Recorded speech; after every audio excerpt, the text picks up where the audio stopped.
Le rôle que l'écriture a dans ta vie, Mhm. c'est de la création, ça te fait du bien. Quel rôle ça a, l'écriture, pour toi?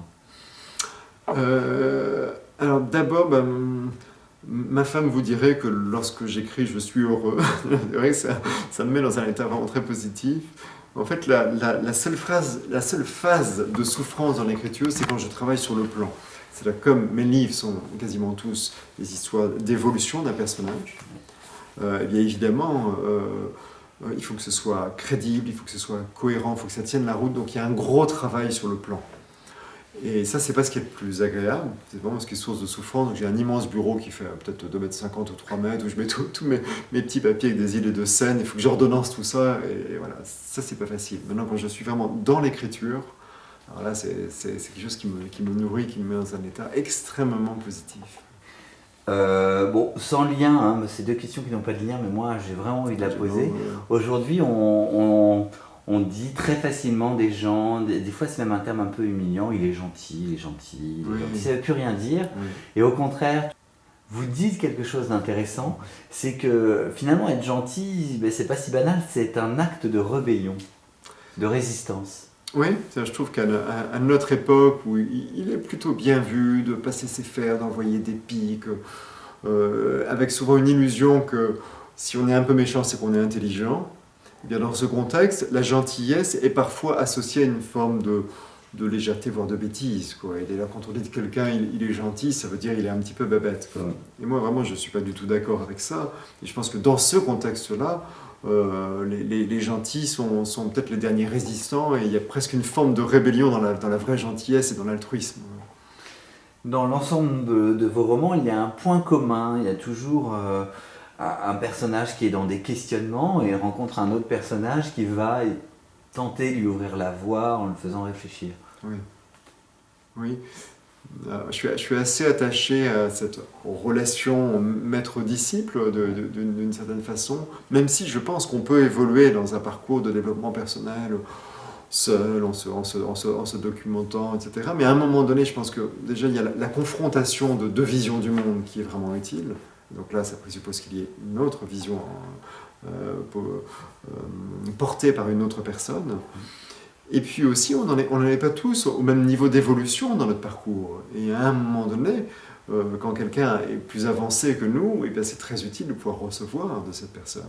Et ça, les Asiatiques, notamment dans toute la culture orientale, ont bien compris cela. C'est pour ça que ça devient gênant de cette société individualiste, parce que ce qui est l'espoir face à cette société, c'est donc bien la transmission. Oui. Ah oui, je pense. Et je pense que c'est notamment le rôle de l'âge. On disait tout à l'heure qu'on est dans le déni de la mort et donc de la vieillesse qui va de pair. C'est vrai qu'on allume la télé, on voit que des jeunes. J'ai évidemment rien contre. Et je pense que les personnes d'un certain âge ont quelque chose à nous apporter. Autant pour moi, la jeunesse a presque pour fonction, j'ai envie de dire, de remettre en cause la société, de remettre en cause des idées reçues et de nous faire progresser. Autant les gens âgés ont pour nous de partager une expérience sur les gens qui ont un vécu que n'ont pas les jeunes. Et on gagne à écouter des personnes qui ont un âge plus avancé parce qu'ils portent, pas toujours, hein, mais parfois en eux une forme de sagesse que l'on a vraiment intérêt à recevoir. Aujourd'hui, Laurent Gounel, c'est 4 romans, envie d'un 5e. Oui, j'ai des idées qui germent dans mon esprit, mais bon, comme vous le savez, je prends mon temps, donc il va falloir patienter encore un peu. Mais c'est gage d'égalité. J'espère. En tout cas, c'est... justement, dans vos livres aussi, on sent que vous prenez votre temps. Alors là, vous venez de me le dire pour la création, mais vous l'imposez aussi au lecteur. Ah oui. Ouais. Je trouve quand même que vous imposez. C'est-à-dire que à la fois, quand on vous lit, il y a un aspect page-turner parce qu'on a envie de continuer à lire l'histoire. Et très étrangement, si on rentre vraiment dans le fond de ce que vous voulez nous raconter, on est bien obligé de calmer le rythme. Ah oui. Parce qu'il faut réfléchir. Oui, oui, oui. Ah, mais c'est aussi parce que je crois que l'appréciation de la vie est aussi liée à une forme de, pas de rétention du temps, mais en tout cas d'appréciation du temps à sa juste valeur. Et on peut encore faire un lien avec le déni de la mort et le fameux divertissement pascalien, parce que Blaise Pascal pensait que c'est par peur inconsciente de la mort que les gens s'abandonnent, certains dans l'action, d'autres dans la quête effrénée de plaisir, et donc dans une espèce d'agitation. Et je pense que c'est à un moment donné, en se posant, qu'on peut aussi apprécier la vie à sa juste valeur. Et un livre, c'est fait pour ça. Oui, tout à fait. Est-ce que vous seriez attiré par voir l'un de vos romans sous une autre forme artistique?